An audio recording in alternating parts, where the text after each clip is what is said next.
히브리서 3장 1절. 그러므로 함께 하늘의 부르심을 입은 거룩한 형제들아, 우리의 믿는 도리의 사도시며 대제사장이신 예수를 깊이 생각하라. 저가 자기를 세우신 이에게 충성하시기를 모세가 하나님의 온 집에서 한 것과 같으니, 저는 모세보다 더욱 영광을 받을 만한 것이 마치 집 지은 자가 그 집보다 더욱 존귀함 같으니라. 사도시며 대제사장이신 예수를 깊이 생각하라. 이 사도라는 말은 예수 그리스도와 12제자 그리고 사도 바울 일부 사람들만 사도라고 불리웠습니다. 히브리서 기자는 유대인 예수를 믿는 형제들에게 우리의 믿는 도리의 사도시며 대제사장이신 예수를 깊이 생각하라고 얘기하면서 히브리서 3장을 시작합니다. 예수가 자기를 세우신 이에게 충성하시기를 모세가 하나님의 온 집에서 한 것과 같으니, 저는 모세보다 더욱 영광을 받을 만한 것이 마치 집 지은 자가 그 집보다 더욱 존귀함 같으니라. 모세보다 더 영광스러운 인물이 예수다고 얘기하고 있는 겁니다.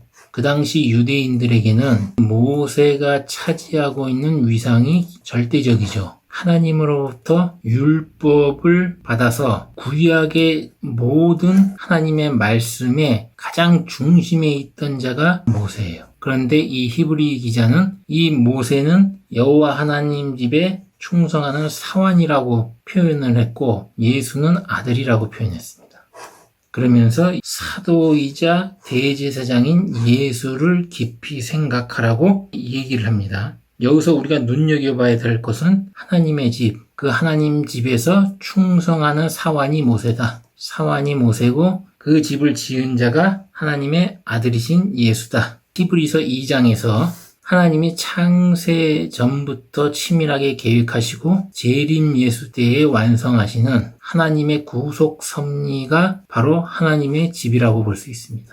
히브리서 기자는 이 구속섭리라는 표현 대신 하나님의 집이라고 표현한 거예요. 모세가 온 하나님의 집에서 충성하는 사환이다. 그게 무슨 얘기냐면, 초림 때 이 땅에 오신 예수와 재림 때 오실 예수로 중요한 사건으로 봤을 때에 이 모세의 율법과 장막으로 모세가 장차 올 초림 때 오실 예수 그리스도와 재림 때 올 예수 그리스도에 대해서 하나님이 우리 인간들에게 보여주시고자 하는 구속 섭리의 뜻이 여기에 그림자로서 나타나 있고, 그 그림자로서의 충실이 하나님에게 순종함으로써 하나님의 충성스러운 사환으로 하나님의 구속 섭리에 동참했다는 것이죠. 그런데 모세는 사환이고 하나님 아들은 친히 오셔서 십자가에 못 박혀 죽으심으로써 죽음의 고난에 참여해서 하나님의 구속 섭리의 큰 집, 결국에는 재림 때의 새 예루살렘 성이 하나님의 집이 완성이 되겠죠.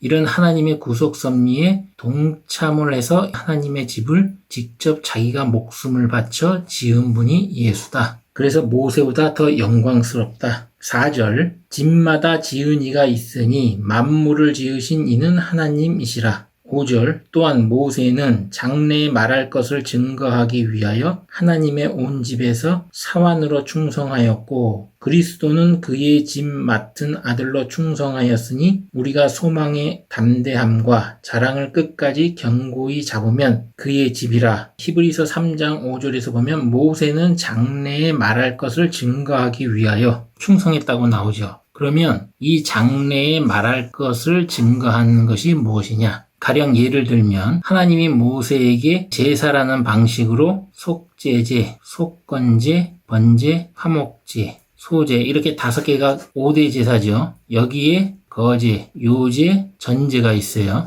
거제는 들어서 제사를 지내는 거고, 요제는 흔드는 거고, 전제는 포도주를 붓는 거죠. 하나님의 제단에다가 이렇게 8가지의 제사가 있고, 또 8개의 절기가 있어요. 8대 절기가 있어요. 유월절, 무교절, 초실절, 칠칠절, 두 번째 초실절, 나팔절, 속죄절, 그리고 마지막 초막절. 이렇게 8개를 하나님이 모세에게 이 절기를 지키라고 명했습니다. 우리가 흔히 아는 수전절이나 불임절이나 사순절 이런 거는 하나님이 명한 것이 아니에요. 이거는 역사 가운데서 유대인들이 새로 만든 거고, 이 사순절은 태양신 바알, 바벨론 제국의 다신교에서 나오는 바알의 아들인 담무스 애곡이 변형이 된 겁니다. 사순절이라는 말. 성경을 아시면 사순절을 지내면 안 됩니다. 바이블 스토리 태양신 바알을 보시면 자세히 나오니까 그 동영상을 참조하시고, 모세가 장래에 말할 것을 증거하기 위해서 어떤 식으로 모세가 충성을 했냐면, 유월절, 무교절, 초실절, 칠실절, 초실절, 나팔절, 속죄절, 초막절을 보면 유월절이 바로 예수 그리스도가 십자가에 못 박혀 죽으실 것을 상징하는 절기죠. 모세 때 절기를 주었을 때는 이스라엘 백성들이 꿈에도 생각 못했어요. 왜 하나님이 양을 잡게 했는가? 6월절에 양을 잡을 때 유대인의 시간 개념으로 3시에서 5시 사이에 양을 잡아요. 그런데 예수 그리스도가 언제 십자가에 못 박혔죠? 바로 3시에 십자가에 못 박혔습니다. 우리 개념 시간으로 하면 오전 9시죠. 그리고 예수 그리스도가 9시에 십자가에서 죽으셨죠. 그런데 6월절 어린 양은 무슨 일이 있더라도 12시 이전, 오후 6시까지는 잡은 양을 먹으라고 그렇게 나오죠. 예수 그리스도가 십자가에 못 박혀 죽으신 그 다음이 바로 무교절이에요. 무교절은 누룩 없는 빵을 먹는 절기예요. 그런데 이 누룩이 뭐예요? 죄죠. 죄가 없는 빵을 먹는 거예요. 그래서 예수 그리스도가 십자가에 못 박혀 죽으시면 그때부터 인간은 죄가 없어지는 것을 뜻합니다. 이 무교절은. 6월절 다음 날이 무교절이 시작이고, 그 무교절 시작한 날 그 다음 날이 바로 예수 그리스도가 부활한 날인데, 이 부활 날이 바로 첫 번째 초실절입니다. 이 첫 번째 초실절에는 첫 열매로 보리 이삭이 열매를 맺는 절기죠. 구약에 있는 절기로 보면 그냥 보리 이삭이 첫 열매를 맺는 것을 가지고 하나님이 이때도 제사를 지내라고 하는데, 이때 소제 방식으로 제사를 지내요. 소제. 그런데 이때 보니까 예수 그리스도가 부활을 해버립니다.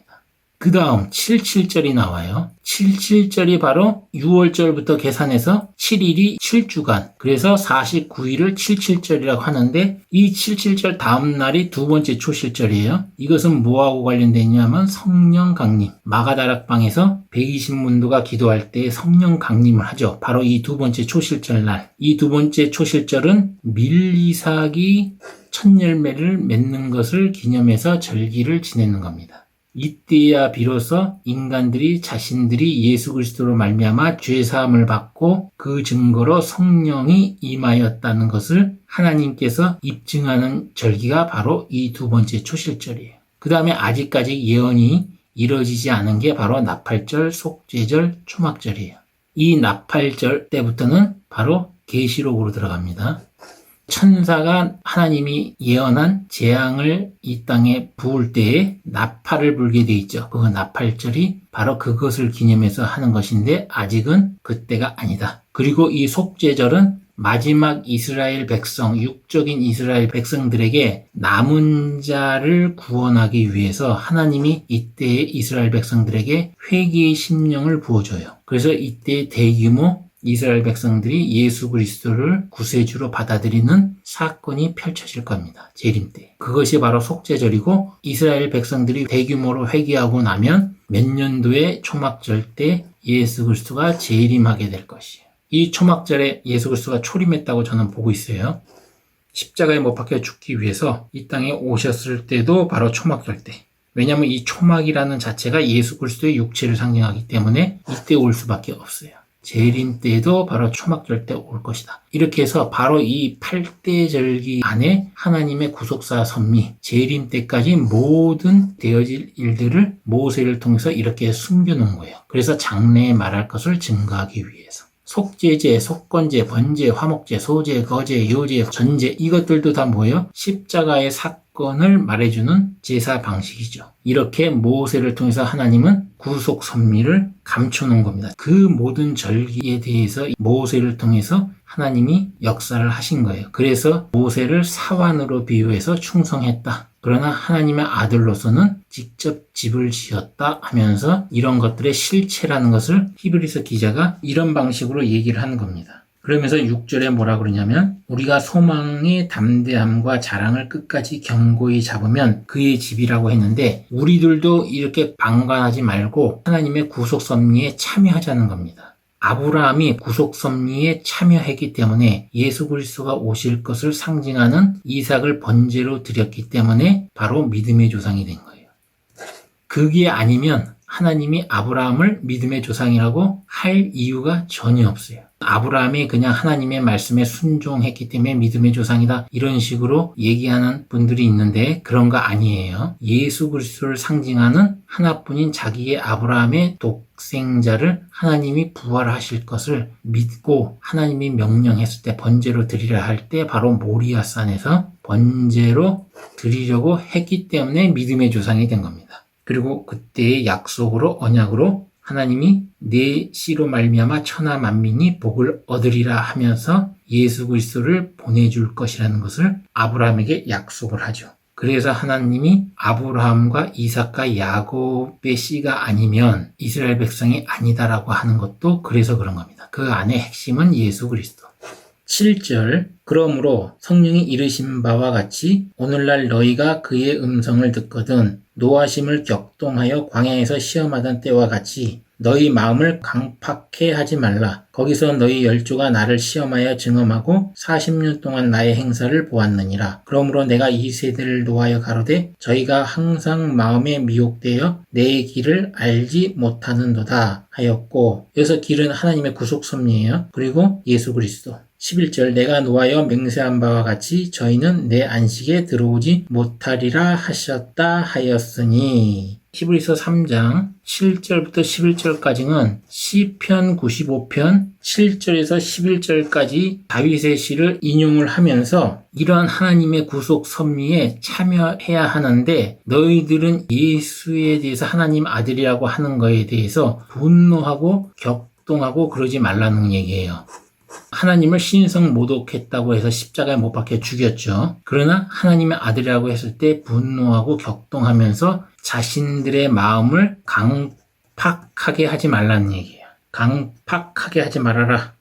강팍하게 하면 너희들도 40년 동안 고생을 했죠. 이스라엘 백성들이. 그래서 죄를 지은 사람들은 단 한 명도 가나안 땅에 들어가지 못했어요. 하나님으로부터 약속을 받은 가나안 땅에 한 명도 못 들어갔어요. 여호수아와 갈렙만 빼고. 그 이야기를 거론하면서 너희들 마음은 강팍하게 하지 말아라. 이 얘기는 민수기 13장과 14장에 나오는 얘기인데 여호와 하나님이 이스라엘 백성들에게 너희들에게 약속으로 주신 이 가나안 땅을 염탐하라고 명령을 내립니다. 그래서 12지파에서 각각 대표되는 한 사람씩 나와서 12명이 40일 동안 이 가나안 땅을 염탐을 하죠. 염탐하고 돌아와서 하는 말이 12명 중에 10명은 우리가 도저히 저들과 싸워서 이길 승산이 없다. 하나님이 가나안 땅을 주시겠다고 했는데도 그 언약을 믿지 못하고 직접 가서 보니까 거인들이 있고 키들이 장대하고 크다 이거예요. 자기들보다 훨씬 크고 이 거인들 중에는 네피림 후손인 아낙 자손도 있다고 나오죠. 큰 거인들이 있는 지역이고 힘들이 장사고 훨씬 크기 때문에 우리가 그 가나안 땅을 차지하지 못할 것이다. 이렇게 얘기하면서 이스라엘 백성들이 이때 이 10명의 보고를 듣고 하나님을 원망을 해요. 모세를 원망하고 차라리 우리가 애굽 땅에서 있었으면 이런 고생을 하지 않고 차라리 거기 끌려가서 자기들의 처자식이 노예로 잡히고 자기들이 죽임을 당하느니 우리가 다시 애굽으로 돌아가자. 이러면서 하나님을 원망을 합니다. 이 12명 중에서 이 2명은 우리가 치면 하나님이 함께 하심으로 가나안 땅을 정복할 수 있다. 이렇게 얘기하는 사람이 여호수아와 갈렙이죠. 갈렙은 유다 지파의 대표로 갔고 여호수아는 에브라임 지파 대표로 갔었죠. 이 둘을 빼고 전부 다 가나안 땅에 들어가지 못하고 죽었습니다. 모세나 아론조차도 못 들어갔죠. 하나님은 아브라함을 통해서 이삭의 번제를 드린 그 모리아산, 그 모리아산이 어디에 있는 거예요? 예루살렘에 있습니다. 그 예루살렘이 포함된 이 가나안 땅을 줘서 하나님의 아들이신 예수 그리스도를 보내실 것을 다 계획을 해놓고 너희들 보고 가나안 땅을 정복하라고 그런 것인데 못 들어가겠다고 불순종했으니 하나님의 큰 구속 섭리의 계획 입장에서 보면 이 이스라엘 백성들 때문에 차질이 생기잖아요. 그러니까 40일 동안 염탐한 날짜를 하루를 1년으로 쳐가지고 40년을 이들을 끌고 댕기면서 애굽에서 나온 자들은 단 한 명도 여호수아와 갈렙을 빼고는 가나안 땅에 들어가질 못해요. 광야에서 난 사람들만 들어갔습니다. 이러한 사건이 바로 이 바란 광야에서 벌어진 일이죠. 히브리서 저자는 바로 이때의 일을 거론하면서 너희들 그때처럼 하나님 앞에 죄를 지음으로써 마음을 강팍하게 하지 말라고 그렇게 얘기하면서 하나님의 이 구속섭리에 너희들도 들어가라. 그러면 하나님 안식에 들어갈 수 있다. 12절 형제들아 너희가 삼가 혹 너희 중에 누가 믿지 아니하는 악심을 품고 살아계신 하나님에게서 떨어질까 염려할 것이요. 염려라는 건 걱정이죠. 오직 오늘이라 일컫는 동안에 매일 피차 권면하여 너희 중에 누구든지 죄의 유혹으로 강팍해 됨을 면하라. 죄의 유혹에 빠지면 마음이 강팍하게 돼서 하나님의 말씀을 듣지 않고 결국은 하나님의 안식에 들어갈 수 없으니 서로 권면이라도 해서 죄의 유혹에 빠지지 말고 강팍하게 됨을 피하라 이런 얘기를 하는 거죠. 14절 우리가 시작할 때에 확실한 것을 끝까지 견고히 잡으면 그리스도와 함께 참여한 자가 되리라. 여기서 확실한 것은 뭐예요? 바로 십자가의 도죠. 예수 그리스도를 믿는 믿음. 예수 그리스도가 십자가에 못 박혀 죽으신 것이 나의 죄를 위해서 예수 그리스도가 십자가의 죽음의 고난에 참여하시고 자기의 목숨을 주고 구속해서 우리를 구원했다. 이걸 믿는 것이에요. 이것을 견고히 잡으라는 얘기죠. 바로 이 하나님의 이런 큰 구속 섭리 계획에 우리도 믿음의 조상 아브라함처럼 참여해서 우리도 아브라함 조상처럼 될 수 있다. 히브리서 3장 15절 성경에 일렀으되 오늘날 너희가 그의 음성을 듣거든 노하심을 격동할 때와 같이 너희 마음을 강팍해 하지 말라. 시편 95편 7절을 계속 인용하죠. 16절 듣고 경록해 하던 자가 누구뇨? 모세를 쫓아 애굽에서 나온 모든 이가 아니냐? 또 하나님이 40년 동안 누구에게 노하셨느뇨? 범죄하여 그 시체가 광야에 엎드러진 자에게가 아니냐? 18절 또 하나님이 누구에게 맹세하사 그의 안식에 들어오지 못하리라 하셨느뇨? 곧 순종치 아니하던 자에게가 아니냐?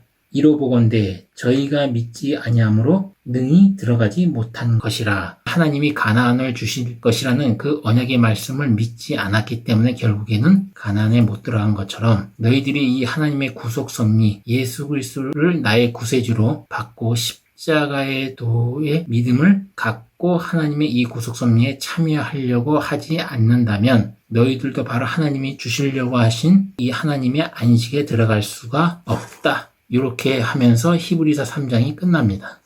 하나님은 유대인이든 누구든 간에 하나님의 구속 섭리에 믿음으로 동참하는 자들, 이들에게는 하나님이 믿음의 조상으로 삼으셨어요. 그러나 구속 섭리를 모르고 믿음에서 벗어난 자들은 결국은 다 탈락하고 스스로의 죄 때문에 죽게 되죠. 지금도 마찬가지입니다.